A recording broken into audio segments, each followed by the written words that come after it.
the secret of investigation into other realms through the metamorphosis of consciousness. I have spoken about the form, substantiality, and metality of the mineral kingdom, insofar as they are related to the different levels of consciousness in man. Before extending my observations to include certain metallic substances, I must make my position perfectly clear. From what I have said, it might readily be inferred that I was recommending the ingestion of these substances in the form of nutriments as a means of inducing states of consciousness that differ from the normal. When discussing methods of achieving spiritual insight through inner training and discipline, one often hears the remark, "I would be only too glad to know something of other worlds and other states of consciousness, but it is too difficult to carry out the exercises which are recommended. They take up so much time." A little later, perhaps, these people make a start. Then, after a time, the immediate demands of life intervene, and they find they are unwilling to sacrifice their ingrained habits. By degrees they lose enthusiasm, and the exercises are quietly dropped. Not surprisingly, these people achieve nothing. They find the need to practice spiritual exercises excessively irksome. When they hear, for example, that the qualities of certain metals are associated with other levels of consciousness, they feel more reassured. If a small dosage of copper is all that is required in order to preserve a spiritual link with another after death, then why not take it, they conclude, if it enables one to develop a higher level of consciousness. The idea becomes all the more attractive when they hear that the practice adopted in the ancient mysteries was not so very dissimilar, though in those days, of course, it was only carried out under the continuous and closest supervision of the initiates. And when people are told of this, they wonder why these old practices are not revived. But they overlook the fact that in ancient times, the whole physical organization of man was differently constituted. In those days, and even as late as the Chaldean epoch, he lacked our present intellectuality. Thoughts were not self-generated as today, but came to him through inspiration. Just as we realize today that we do not create the red of the rose, but receive the impression of the rose from without, so the men of ancient times were aware that thoughts were transmitted via external objects. They were inspired, breathed into them. The reason for this was to be found in the different constitution of the physical organism, including even the composition of the blood. Therefore, it was possible to administer highly potentized doses of these metals I have spoken of, homeopathic doses, as we call them today, in order to assist people in carrying out their spiritual exercises. A man of the Chaldean epoch, we will suppose, has been prescribed highly potentized doses of copper. Before taking it, this was the general practice of the time, he was directed to perform certain specific spiritual exercises.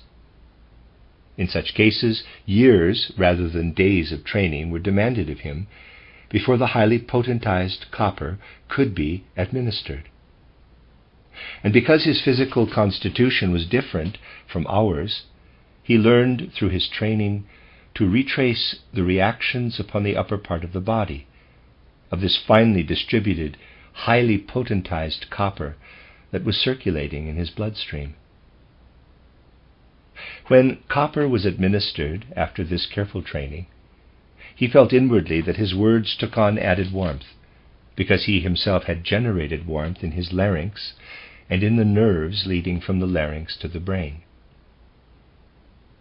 Now, because his physical makeup was different, he was able to react with such extreme sensitivity to what was taking place within him.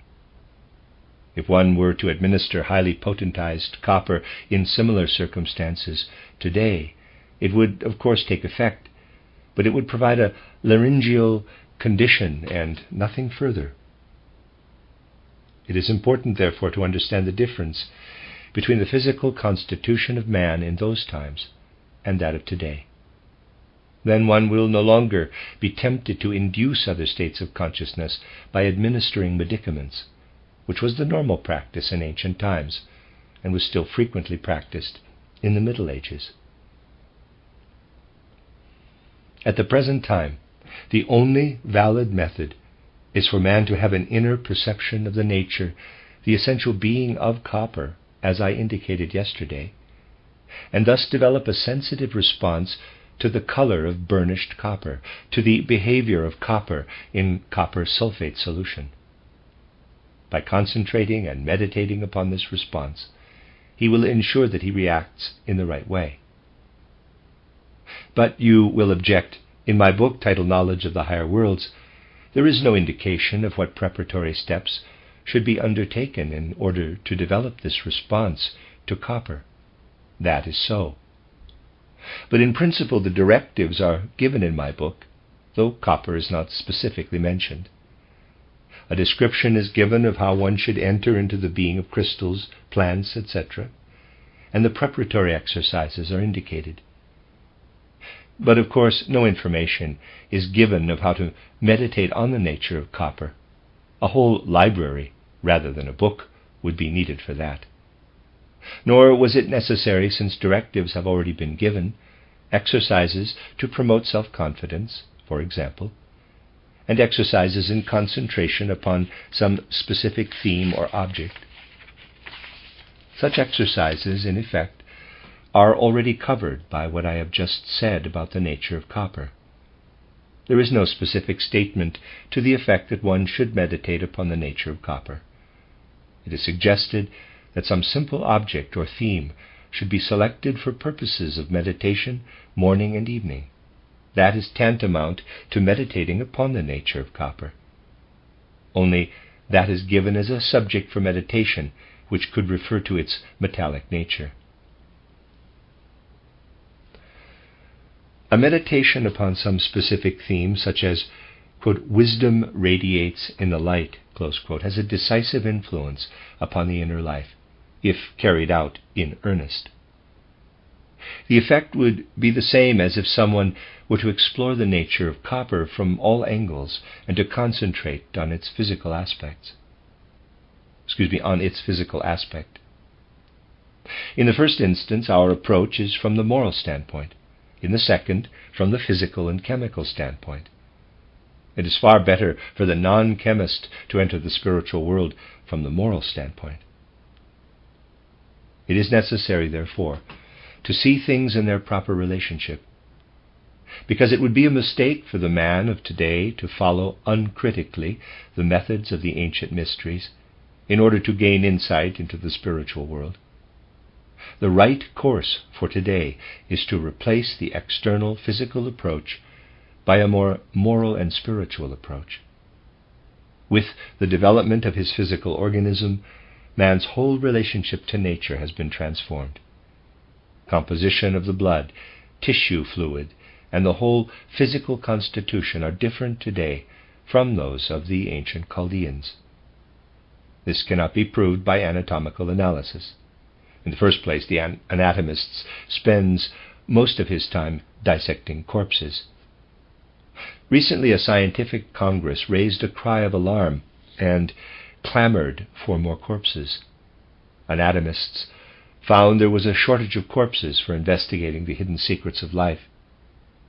But it would not be easy to procure Chaldean corpses in order to pursue these investigations.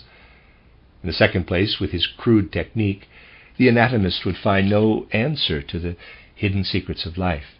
These must be explored by spiritual means. Since our physical body is differently constituted from that of the ancients, one point must be clearly established.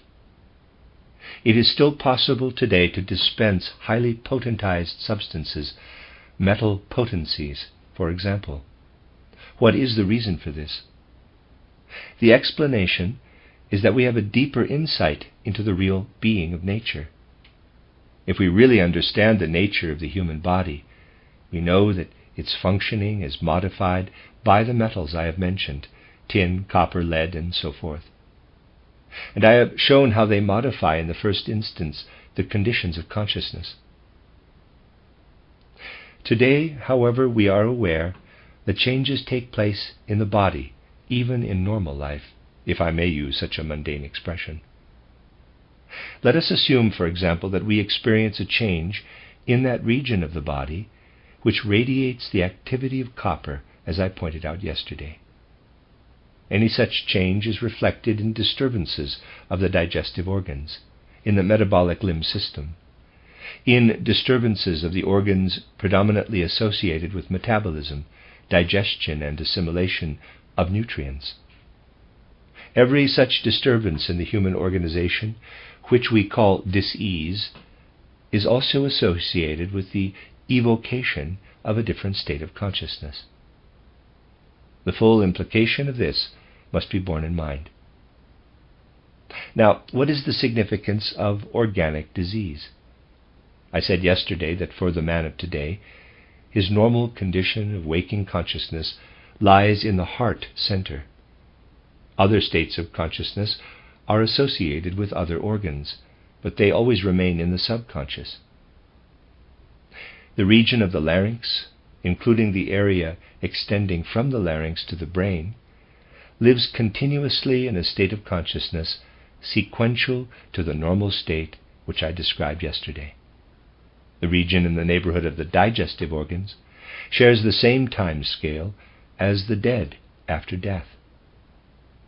Man always participates in this state of consciousness. Everyone shares the after-death experiences of those he knew personally in life, but he experiences them below the heart, not in the heart.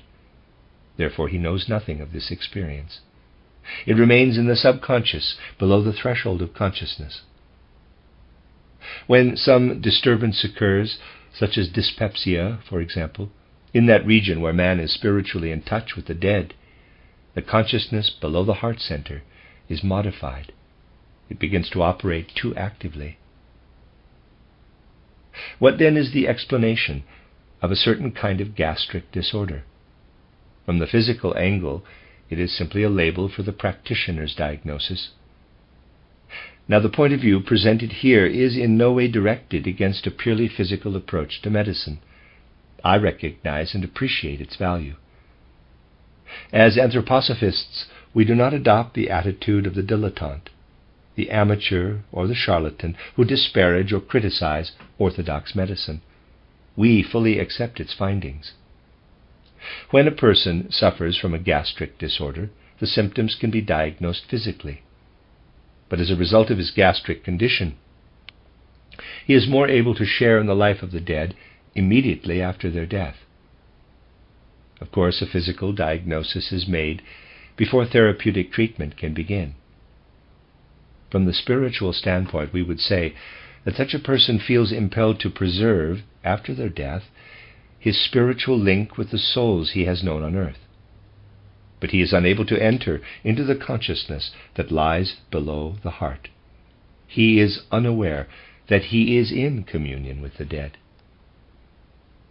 That is the spiritual aspect of such a complaint. Gastric disorders arise because one is too much attached to the dead. Under such conditions, one is dominated by the dead. We are strongly influenced by that world, which, as I indicated yesterday, is so much more real than the physical world. Let us imagine we have a balance in front of us. If the pointer is deflected, the zero reading is restored by loading the other scale pan.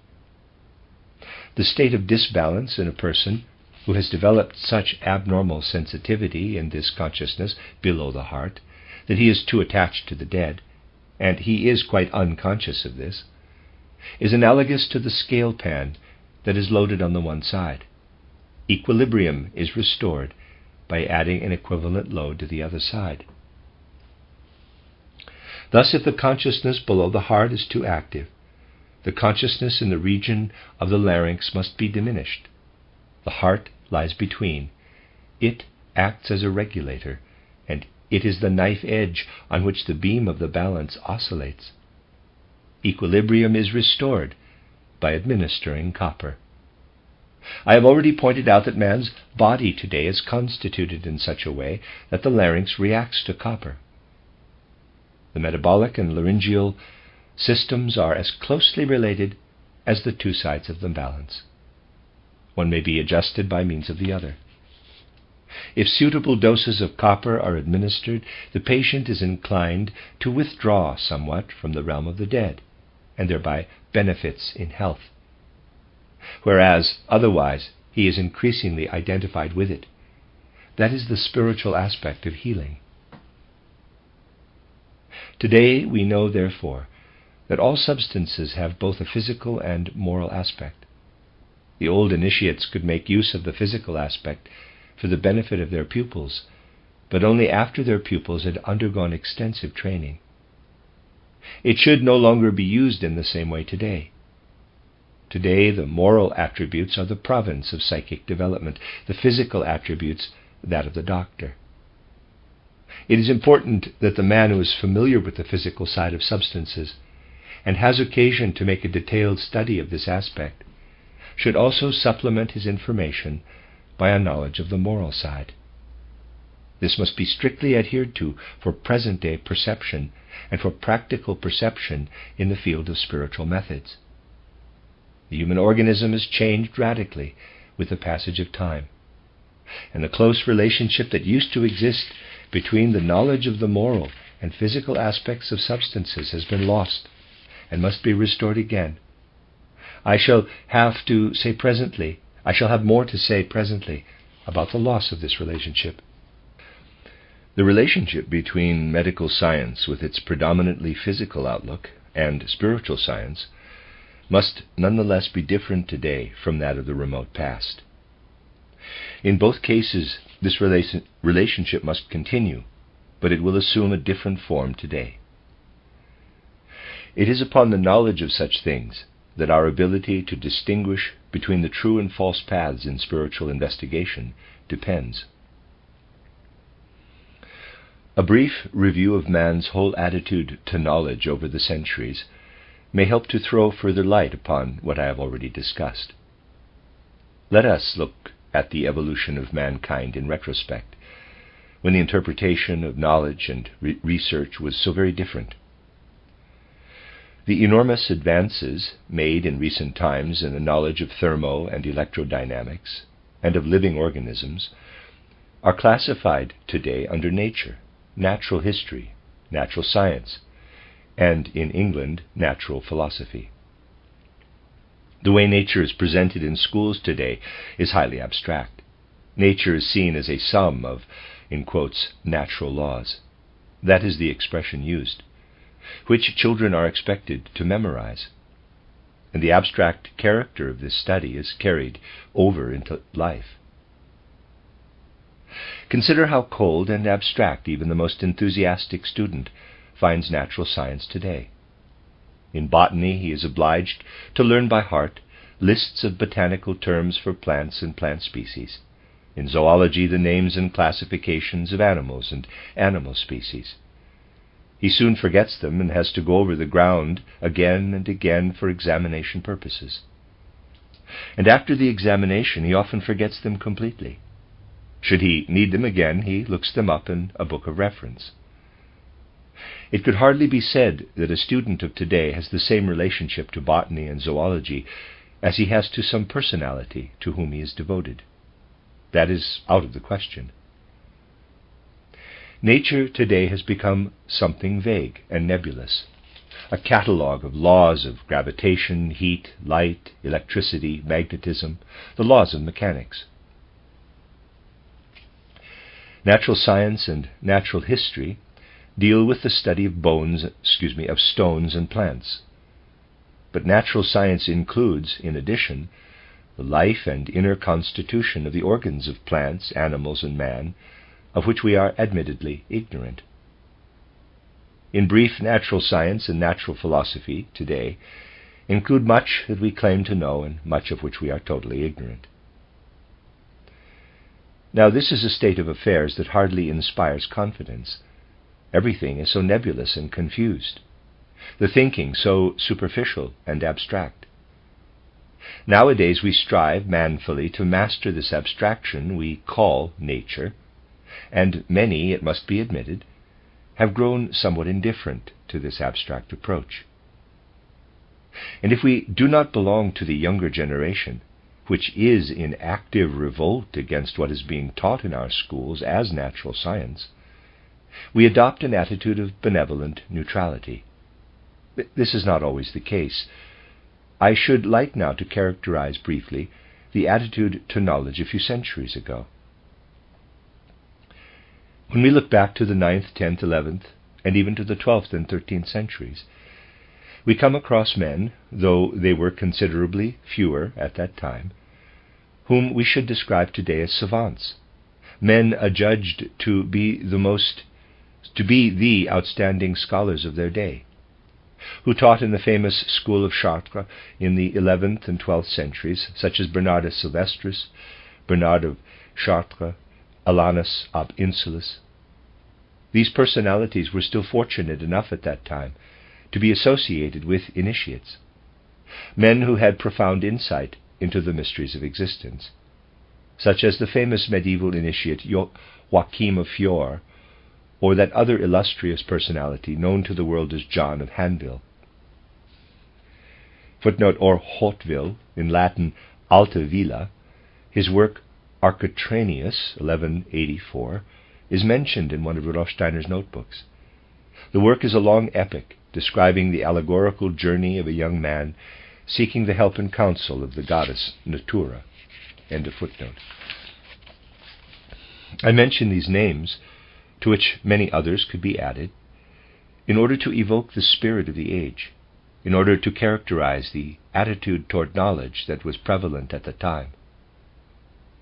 When we enter into the spiritual outlook of such personalities, we find that their conception of nature is wholly different from our own. In the case of the typical botanist, pathologist, or histologist of today, the expression on his face belies any deep interest in the mysteries of pathology or anatomy. It reflects rather the memories of the dance he had attended the night before. We learn more about the festive occasion than about the mysteries of nature. It was a very different matter to look into the eyes of a Joachim of Fior, an Alanus ab Insulis, or a Bernard of Sylvestris. Tragedy was written on their countenances. They felt they were living in an epoch which had suffered irreparable loss, and the growing realization of this loss filled their hearts with tragic sorrow. Or, again, if we had looked at their fingers which the modern decadent world would describe as, in quotes, nervous, sensitive fingers, which bore living witness to their desire to probe into those ancient mysteries, the loss of which was written on their faces, we should have perceived a yearning to revive the ancient wisdom of the past. There were brief moments when they were able to conjure up pictures of those ancient times for their pupils, but they were only phantom images. Now, what I am about to depict to you is no poetic fantasy, but a reality. We can visualize Alanus ab Insulis of the school of Chartres, where the magnificent cathedral still stands today, speaking to his pupils about nature, and saying, nature is a being who eludes us when we draw near to her. Man now directs his energies to other ends. He no longer shares that intuitive understanding which the sages of former times once possessed. Nature, in their eyes, was a majestic being endowed with spirit, operating everywhere, where rock formations were created, where plants sprang out of the earth, and jeweled stars sparkled in the heavens. Everywhere, a being of infinite grandeur was at work, who revealed herself in the wondrous form of a woman weaving nature's web. The ancients experienced this intuitively. From their descriptions we can still picture how nature appeared in their eyes, weaving and working in all around, in the manifestations of warmth, light, color, and life. They realized that the goddess Natura was a divine spiritual being, whose real essence could be known only through direct perception. A personality such as Alanus ab Insulis was still able to present such conceptions to his pupils in the school of Chartres. But because the initiates saw this old conception of the goddess Natura gradually fade and die, saw replete with life and vitality the nature that we today regard as dead and abstract because we have lost touch with her, sorrow and tragedy were written on their faces. Then again we hear of such men as Brunetto Latini, Dante's famous teacher. During his travels through some strange karmic incident, he suffered a heat stroke which produced a change of consciousness. This event was far more important for his development than the sufferings he endured when the last of the Guelphs were expelled from his native city. Readers aside, Guelphs, I'm pronouncing it's spelled Guelphs. End of footnote. Because of this transformation of consciousness, he was still able to perceive this goddess Natura and described her in his book Tesseretto. He gives a graphic description, imaginatively inspired, of how, on his homeward journey to his native Florence, he came upon a hill in the midst of a desolate forest, and on this hill he saw the goddess Natura weaving at her loom. She revealed to him the significance of thinking, feeling, and willing for the human soul, the intrinsic nature of the four temperaments, and the function of the five senses. And the eyes of his spirit and soul were opened. This experience on his homeward journey from Spain to his native Florence, under the influence of a depressed, pathological condition, was a spiritual reality. As a result of this inward transformation, he saw the weaving life of the four elements, fire, earth, water, and air, the flux and movement of the planets, and the soul emerging from the body into the cosmos. All this he experienced under the influence of a spiritual teaching at the hands of the goddess Natura.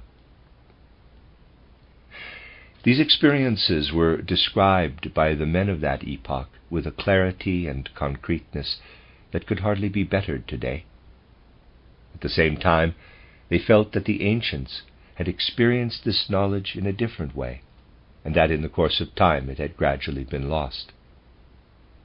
In order to revive the knowledge of these mysteries, it was necessary to induce a pathological condition, and they felt an irresistible urge to keep alive the real image of Natura. And when, in retrospect, we review man's whole attitude to nature knowledge, we feel that our approach to nature is abstract, that nature is a catalogue of laws. We are proud if we can see these laws, even to some extent, as a related whole.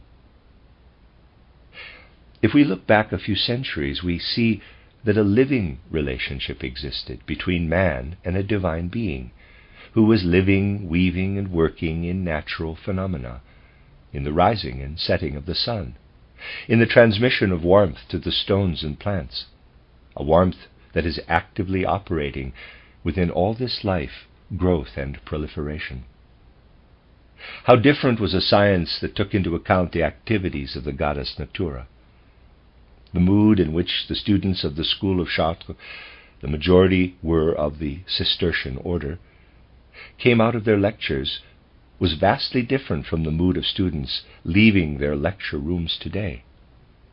Their response was vitally alive and a deeper expression of their inner being. And the same living reality is reflected in the descriptions of such men as Brunetto Latini, the celebrated teacher of Dante. The vigorous, creative spirit of the time can readily be imagined, for the characters and splendid pictorial descriptions of Dante's Commedia are inspired by the graphic descriptions of his teacher Brunetto Latini, who owed his initiation to a karmic incident. And the school of Chartres and other schools were indebted to initiates such as Joachim of Fiore and others for much of the instruction given at the time. The term Natura was not used in our abstract sense. It implied something operating creatively in external sensible phenomena, but which remained veiled and escaped one's gaze. Another factor must also be taken into consideration. Let us assume, and again I am describing a fundamental reality, not some poetic fantasy, that as an elderly student you had attended a course of lectures given by Alanus ab Insulis, and had taken part in the discussions. The students had been dismissed, and you were walking alone with Alanus ab Insulis, discussing the problems at issue. The conversation might have turned upon some particular point. You might have spoken of the goddess Natura, who manifests herself in the phenomenal world, but who is veiled from you. Then Alanus ab Insulis, who had warmed to the discussion, would have said, if we still shared in our life of sleep the condition formerly possessed by the ancients, we would be in touch with the hidden side of nature. Our sleep leads to oblivion. But it was precisely in the unconscious that the ancients were in contact with the hidden side of nature. Could we but experience again the clairvoyant sleep of the ancients, we should know the goddess Natura. And if in a similar situation you had been engaged in intimate conversation with Joachim of Fiore, he would have replied, our sleep is devoid of content. Our consciousness is obliterated. It would be difficult, therefore, to know the goddess Natura weaving and working in all creative things. The ancients were aware of her hidden and her visible aspects. They never used the term Natura. They never maintained that the being whose presence we vaguely sense but do not know was the goddess Natura. They gave her another name, Proserpina or Persephone. This was common knowledge in those days. What I have just described has been transformed into our abstract conception of nature. And what lived in the souls of such men as Bernardus Silvestris, Alanus ab Insulis, John of Hanville, and above all in Brunetto Latini, was a transformation of the goddess whom the ancients saw as Proserpina, the daughter of Demeter, the entire universe. Proserpina, the modern term sounds commonplace. Nature who can live only half her life in the upper world, who reveals only her physical and sensuous aspect to mankind, whilst the other half of her life is spent in those realms where man dwells in sleep, realms which man can no longer inhabit today, because his sleep is emptied of true reality. Our knowledge of nature, though we are unable to realize it, owing to our present abstract conception, is an echo of what once lived in the old Greek myth of Persephone. The fact that the men of sorrowful countenance were aware of this, and that it could still be known in their day, shows how much the paths of knowledge have changed with the passage of time. As I said in the earlier part of my lecture, we can only develop the right feeling for and sense the subtle distinctions in these things when we review in retrospect the nature of the knowledge that once existed. I have quoted these examples not with the idea of reviving ancient forms of knowledge, but in order to call attention to the kind of knowledge that was prevalent in former times.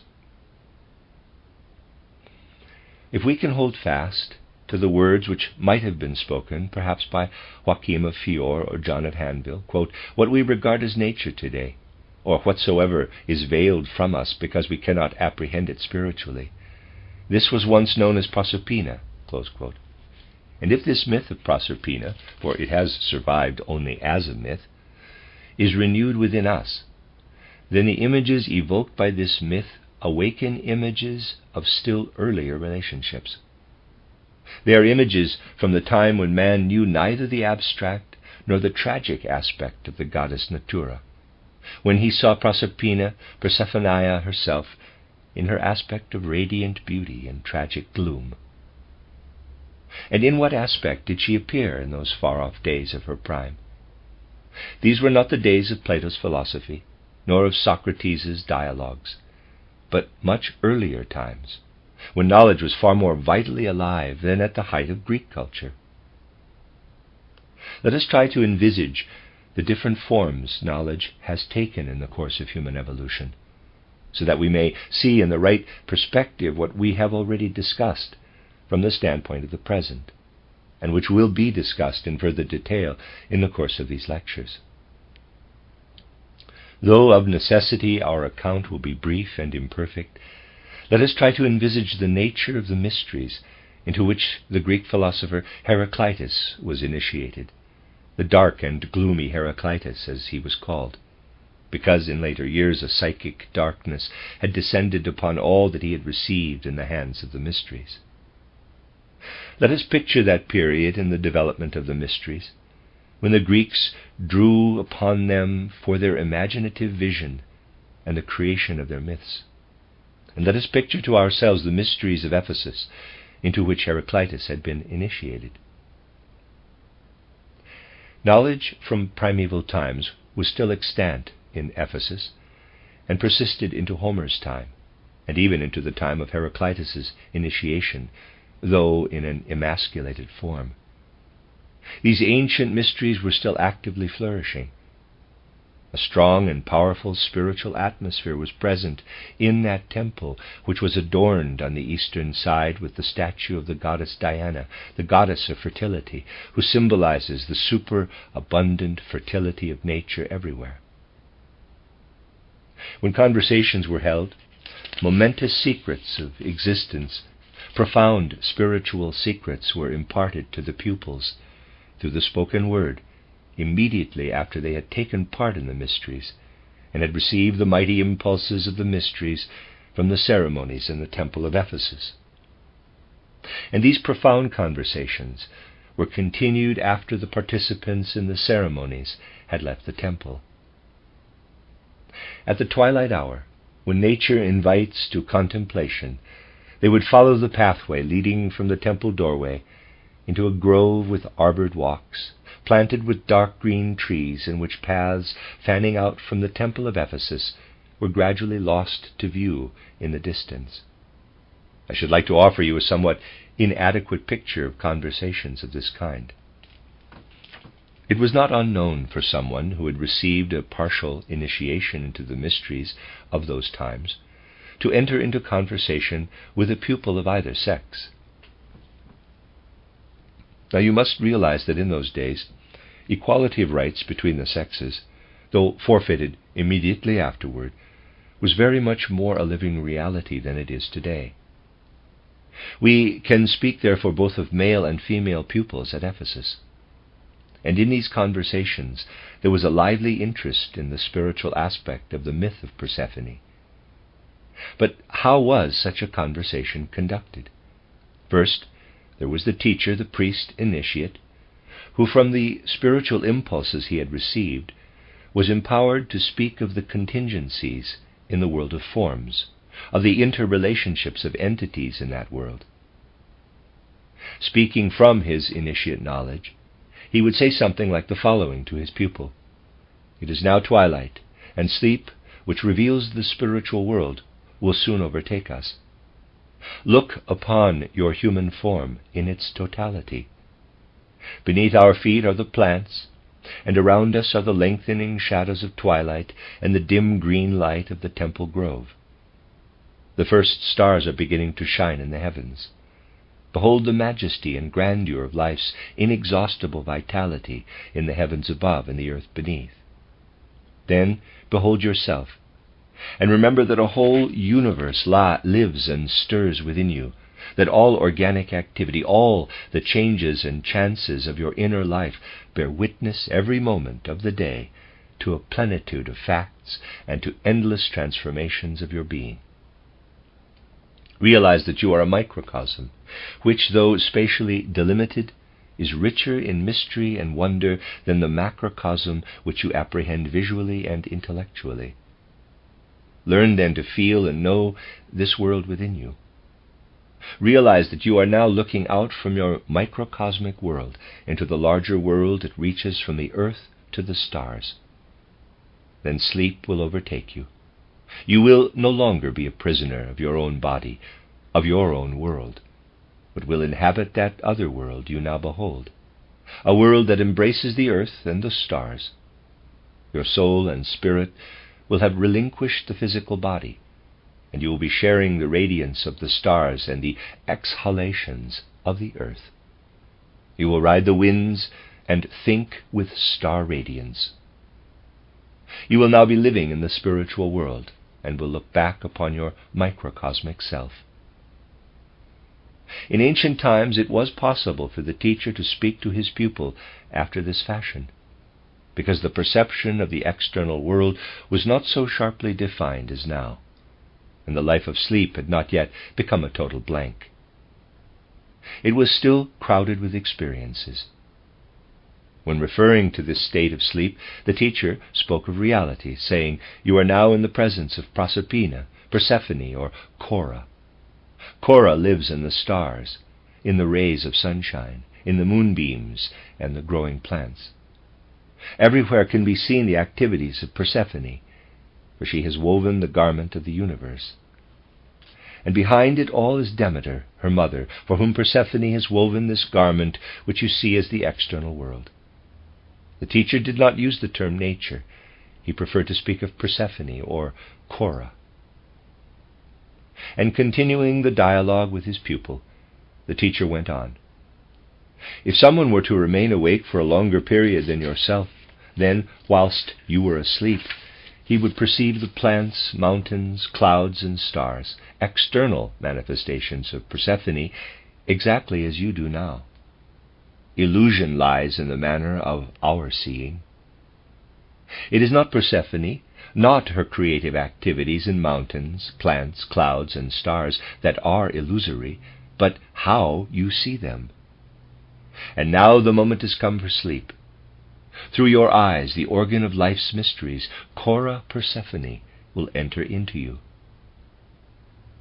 These things were described so vividly because they had been so vividly experienced, so that, whilst falling asleep, the sleeper not only felt that sight, hearing, and perception were being extinguished, but he was aware of Persephone sinking down through the eyes into the physical and etheric bodies from which his soul and spirit had withdrawn whilst he slept. In waking life we live in the upper world. In sleep we live in the lower world. Persephone entered through the eyes of the sleeper into the physical and etheric bodies. She dwelt with Pluto, the lord of sleep, within the physical and etheric bodies. The sleeping neophyte experienced the activity of Pluto and Persephone. Through the instruction he had received, he became aware of the entry of Cora through the gateway of the eyes. This became a living reality to him, and now he experienced the deeds of Pluto and Persephone during sleep. And whilst the neophyte experienced this, his teacher had corresponding experiences that were related to the world of forms. Then, when teacher and pupil met together again, each had experience of his own particular insights. And when they discussed plants and trees, the teacher would describe how the forms arose, for they had been revealed to him in sleep. Then he would discuss in detail the configuration of the leaves and stems of the whole nature kingdom, and the formative forces which worked down into the earth from above. And though the pupil had perhaps experienced different insights, he could probably follow his teacher when he spoke of the mysteries of chlorophyll and osmosis. Thus the conversations supplemented each other. In this vivid picture of the goddess Persephone in the underworld, revealing her other aspect to man whilst he slept, these secrets were revealed to the human soul and entered into it. Thus, in those far-off times, the pupil learned from the teacher and the teacher from the pupil. On the one hand, the teachings were of the spirit and soul, on the other hand, of soul and spirit. From this interchange of pooled experience, they touched the highest flights of knowledge. When they shared these deepest insights, when next they saw the approach of dawn and the morning star shining in the east, sending shafts of light into the dark green grove, whose avenues of majestic trees were gradually lost to view in the distant vista, their hearts were gladdened. They had dwelt for a brief hour in that realm we now call the realm of nature.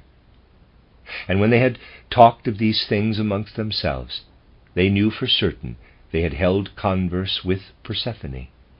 And they knew also that all that was later incorporated into the myth of Persephone was in reality the hidden source of man's knowledge of nature. I can only indicate imperfectly the fascination of these conversations that were related to the mysteries of Ephesus and were imbued with a vital, living knowledge of Persephone.